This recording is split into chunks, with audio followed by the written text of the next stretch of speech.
Welcome to the last breakfast. Please enjoy the video. You already have the essentials, so start now. Unlock the phone and open settings. Tap lock screen, then always on display. Once there, make sure AOD is enabled. This turns the feature on. You're doing this because Samsung centralizes clock options under AOD, not in Clock app. Make sure software is current.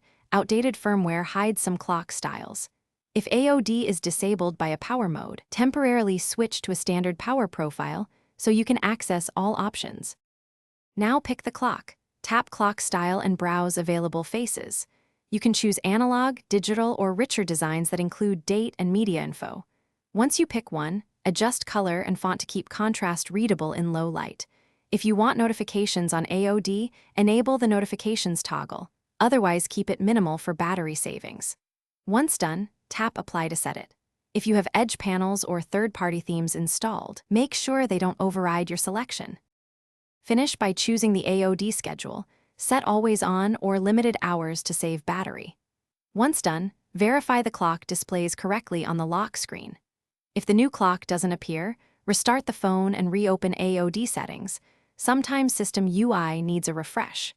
If problems persist, boot into safe mode to rule out theme or app interference, and clear system UI cache from settings if available. This step usually resolves most display issues quickly. Thanks for watching. If this was helpful, leave a like and consider subscribing. See you next time.